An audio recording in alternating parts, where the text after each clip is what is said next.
Olá, um pouco de contexto bem rápido. No último dia 1º de abril, o Ondius, um navio de cruzeiro de expedição holandês, partiu do porto de Ushuaia, no sul da Argentina. O plano era cruzar o Atlântico Sul, visitando algumas das ilhas mais remotas do planeta. 11 dias depois, em 12 de abril, o capitão interrompeu a viagem com um anúncio. Um dos passageiros havia morrido. Pouco depois, o navio chegou à ilha de Santa Helena, onde cerca de 35 passageiros desembarcaram e voltaram para seus países de origem. A viúva do passageiro falecido foi uma delas. Ela voou para Joanesburgo e, já doente, tentou embarcar em um voo da KLM com destino a Amsterdã, mas foi retirada do avião antes da decolagem, embora já estivesse a bordo há algum tempo. Ela morreu poucas horas depois em um hospital de Joanesburgo, causa antavírus. A cepa era a dos Andes, depois falaremos sobre por que isso é importante. E no último sábado, uma terceira pessoa faleceu no navio. No total já temos 5 casos de infecção confirmados. Até o dia 8 de maio, alguns dos passageiros infectados foram transferidos em aviões de emergência, então já há pacientes sintomáticos em vários países. Enquanto isso, o navio com o restante dos passageiros está a caminho das Ilhas Canárias, Tenerife, onde deve chegar amanhã, domingo. Os passageiros irão diretamente para o aeroporto sem contato com a população e serão repatriados de avião a partir do aeroporto do Sul.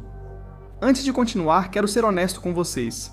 Estamos diante de um evento de saúde pública em tempo real, com informações mudando rapidamente. Algumas coisas são cientificamente certas, outras não. Ao longo deste vídeo vou tentar distingui-las com clareza e quando entrar no terreno da especulação, vou avisar vocês de forma clara. Muitas manchetes dizem que isso é o próximo Covid, outras afirmam que não há motivo para preocupação. Na verdade, nenhuma dessas posições ajuda. Quero dar a vocês os dados e o contexto para que vocês processem e cheguem às suas próprias conclusões. Bem, o que é o antavírus? Antavírus? É uma família de vírus que tem um reservatório natural nos roedores. Os camundongos e os ratos silvestres normalmente os carregam e os excretam na sua urina, fezes e saliva durante semanas sem adoecerem. O problema para nós é que essas partículas microscópicas que ficam suspensas no ar quando os excrementos secam podem nos infectar se as inalarmos. O simples ato de varrer o chão de uma área infectada por camundongos pode ser suficiente para receber uma dose infecciosa. A doença que ela causa afeta principalmente os pulmões, rins e coração.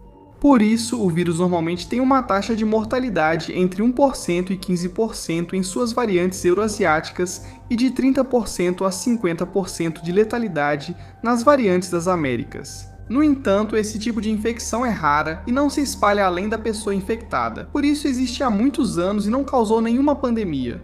Mas acontece que, como eu dizia, existem muitas cepas, mais de 50 espécies de antavírus no mundo. E uma delas, concretamente, a cepa que está a bordo do Ondius, é o chamado vírus dos Andes. E ela é especial por 2 motivos. Primeiro, é a única cepa de antavírus em todo o mundo com transmissão documentada de pessoa para pessoa. E segundo, não se sabe com absoluta clareza sua taxa de mortalidade, embora existam vários estudos que sugerem que é uma das mais altas, de 40 a 50% de letalidade. Sim, quase como jogar uma moeda para o alto, em comparação, a Covid teve uma mortalidade entre 0,8% e 1,5%. Estamos falando de um vírus que pode te matar em quase 1 a cada 2 casos. A boa notícia, o antavírus dos Andes precisa de contato muito próximo e um pouco prolongado. Casais, pessoas que convivem, contatos íntimos. Na fase aguda da doença, não é um patógeno que se espalha facilmente pelo ar de um supermercado ou por tocar numa grade na rua. Por isso, é preciso falar do valor-chave que resume toda a gravidade desse assunto, o número reprodutivo básico, ou RCP. Simplificando bastante, é o número médio de pessoas que cada indivíduo infectado transmite a doença em uma população sem imunidade prévia. O R0 de 1 significa que cada pessoa doente contagia uma outra pessoa, por isso a doença se mantém estável em número. Acima de 1 ela cresce, há risco de pandemia. Abaixo de 1 tende à extinção. A Covid original tinha um R0 de cerca de 2,5, a variante Ômicron chegou a cerca de 9,5. E o antavírus? Pois você deve saber que esse vírus não é o primeiro surto, já houve vários. Sendo Jepuyen, Argentina, o que melhor documentou a transmissão de pessoa para pessoa. Foi em 2018 e houve 29 casos e 11 mortos lá, o R0 chegou a 2,12. Aí estão os que dizem que é o próximo Covid. Mas há nuances enormes. Primeiro, esse pico de 2,12 ocorreu em uma comunidade pequena e fechada, com muito contato social íntimo, muito mais alto que o da sociedade globalizada onde a maioria de nós vive. Segundo, assim que medidas básicas de isolamento foram aplicadas, o R0 caiu para 0,96 em poucas semanas e o surto foi extinto. E terceiro, a forma como esse vírus ataca o corpo humano torna muito mais difícil que ocorra uma mutação que aumente significativamente seu R0.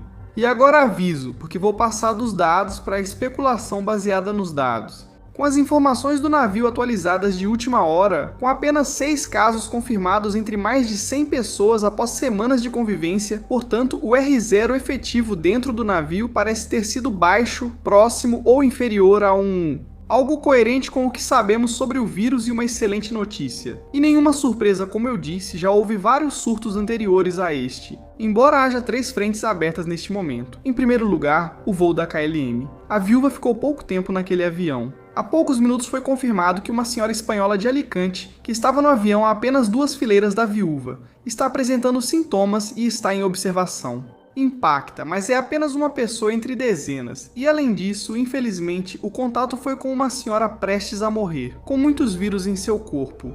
Todos os passageiros do voo estão agora sob acompanhamento ativo. Em segundo lugar, Tristão da Cunha. O assentamento mais remoto do planeta tem um possível caso. O barco os visitou e, neste momento, há uma pessoa doente, ainda não confirmada. Se for confirmado, isso significaria que havia transmissão ativa a bordo antes mesmo de chegar ao Santa Helena, o que afetaria os cálculos de transmissibilidade da doença. Em terceiro lugar, há quem desembarcou em Santa Helena e voltou para casa antes do rastreamento, o que dificulta bastante a vigilância. Sobre o período de incubação, importante, a mediana é de 18 dias, mas pode chegar a até 6 semanas. Enquanto o período durante o qual a pessoa é contagiosa, ou seja, pode transmitir o vírus para outras pessoas. É de acordo com dados de algumas horas atrás, desde 2 dias antes do início dos sintomas, até 5 dias após o início da febre ou 15 dias em casos graves. O lado bom disso é que há um tempo generoso para identificar as pessoas infectadas antes que elas se tornem contagiosas. Conclusão: estamos diante de algo igual ou pior do que a Covid? Bem, com os dados em mãos, é bastante provável que não estejamos. É que o número reprodutivo básico é fundamental. Estamos vendo que mesmo em um cruzeiro com contato próximo durante semanas, a infecção não disparou. Portanto, se o R0 continuar assim e forem tomadas as medidas de contenção adequadas, que por enquanto estão sendo executadas razoavelmente bem, a doença não deveria conseguir se espalhar. Não vai desaparecer, mas não deveria haver um crescimento exponencial como foi com a Covid. Não deveria. Como eu disse para vocês no começo, quero ser honesto com vocês e não vou afirmar nada que não esteja respaldado pelos dados. Ainda existe uma pequena probabilidade de que o R0 do navio tenha sido subestimado e que na verdade seja mais alto. E também existe a possibilidade de ocorrer uma mutação no vírus que aumente o valor do R0, como disse, é improvável devido às grandes diferenças estruturais entre os vírus. No Covid, a carga viral dispara muito cedo no nariz e na garganta, o que facilita que o vírus seja expelido ao falar ou tossir.